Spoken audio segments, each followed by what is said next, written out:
Great, thank you, Corey. And good morning. I want to first acknowledge and thank the tireless work of our healthcare workers across Washington State who have been providing care throughout this pandemic and making sure patients across Washington State are cared for. Our healthcare system, as mentioned, is experiencing extreme stress and capacity issues. Corey, if you could bring up the slide showing COVID admission rates, that would be great. Unfortunately, this stress could continue or increase in the days and weeks ahead.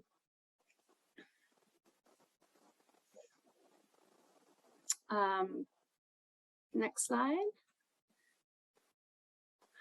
I'll continue as the slide is being brought up.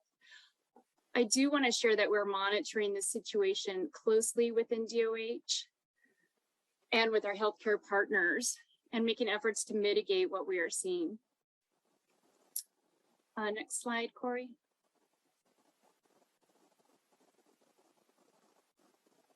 DOH is engaged in public health efforts, first of all, to curb the spread of the disease, to avoid hospitalizations. Here we go. This is the slide I was looking for. It shows COVID-19 hospital admissions, and you can see the steep increase. And while the appearance here may be that it's plateauing or leveling off, occupancy in hospitals across Washington State is still at an overall high. So in addition to mitigation efforts with our healthcare partners that I'll go into in a moment, we are working on public health efforts to curb the spread of the disease, to avoid hospitalizations to begin with. And this includes providing isolation and quarantine services, case investigation and contact tracing, and issuing public health measures such as masking requirements. We're working closely with our state, federal, and private partners to mitigate the stress on the system by accessing additional volunteer and contracted staffing resources. We're coordinating information sharing, and we're supporting efforts to shift patients from hospitals to the community setting when they no longer have a medical reason to be in a hospital. We're working closely with our sister agencies, the Healthcare Authority and the Department of Social and Health Services on this effort, and I want to commend them for their efforts.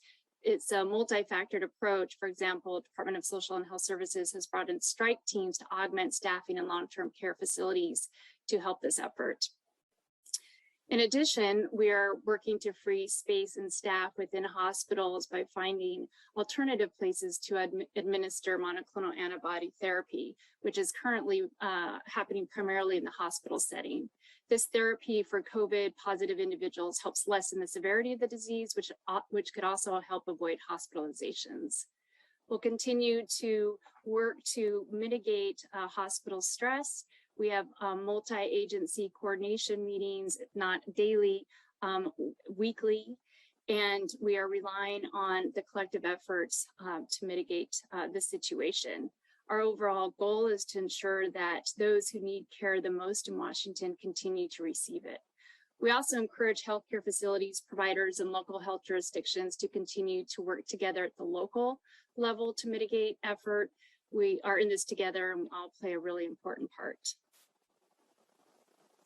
So thank you, Corey. With that, I'll turn it over to the next speaker. Thank you, Deputy Secretary Peterson. Next, we'll go to Director Steve Mitchell. Hi, good morning, everybody. Thank you for the invitation. Appreciate the chance to address everyone. So our hospitals remain under significant strain, as has been commented on already. Today, there are 1,592 COVID patients in our hospitals in Washington State. For context, that's roughly the equivalent of 4 Harborview medical centers where I practice medicine, spread out throughout the entire state. And I would like to say that we really do all have a common enemy, and the enemy is COVID. And so my plea is that we all put on our defenses and fight this common enemy, as we always have in this country. The front lines for this battle with this common enemy is our hospitals, and they are overfull. All of our resource hospitals, all of them are over capacity, every one of them, and they are spread throughout the entire state, east and west side. So what does this mean for our fight against this common enemy? It means that our resource hospitals in places like the Tri-Cities and Wenatchee and Everett and Vancouver, as well as Seattle, all of them are going to incredible lengths to care for their patients. They are doing things like turning areas not meant to be taking care of critical care patients into ICUs. They are also taking staff who normally don't work in intensive care units, and they are extending the staff that are who normally work in critical care units. They are extending them, trying to increase their reach so they can care for yet still more and more patients, putting increasing strain on all of our staff, all of our nurses in particular, and our respiratory therapists. And when our ICUs and our alternative ICUs are full, what then happens after that? Well, they back up in places like our emergency departments, and those same emergency departments are unable to move their patients through into the hospital where their patients are best cared for. And so the trickle down impact from that is sadly that the patients wait for great periods of time, long periods of time, hoping and waiting for a bed while in the emergency department. Meanwhile, the ambulances still keep coming, and our waiting rooms fill up to levels that none of us who work in emergency medicine are comfortable seeing. And those same ambulances are unable to offload their patients into our emergency departments, and so they then become unavailable at times to respond to 911 calls. When I left the hospital late last night, my emergency department had nearly all of the patients that I was taking care of that needed to be in the hospital were still waiting in my emergency department because we were unable to find a bed. And I want you to hear this. This is not just my hospital. This is happening in every resource hospital throughout our state. It is a common problem that we are all facing.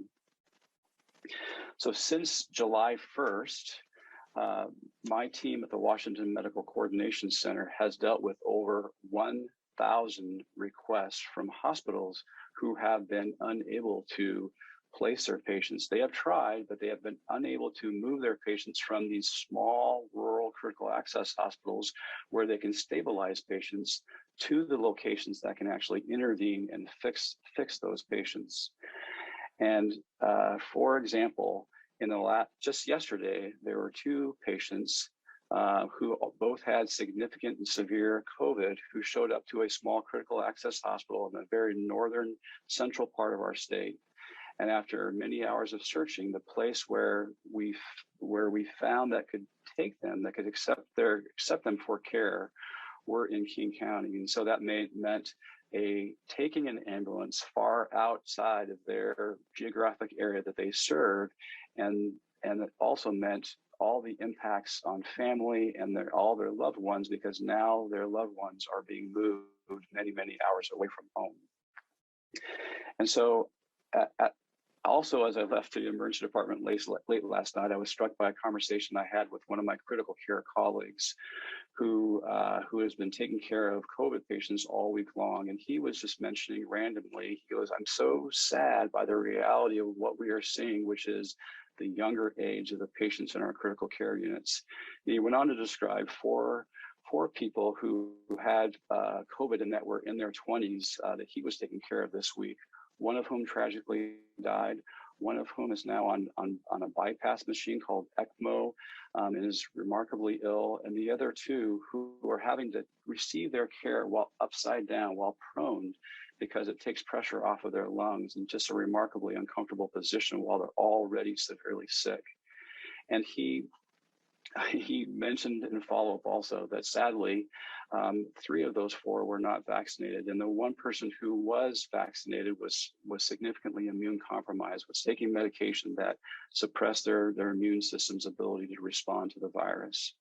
And so I want to plead with people to please fight our common enemy, and that common enemy is COVID, and to use those defenses to fight our enemy, which are vaccines, which are face coverings, and which is when you are in a crowded location, in particular indoors, that you distance yourselves. So thank you very much for the opportunity to share again.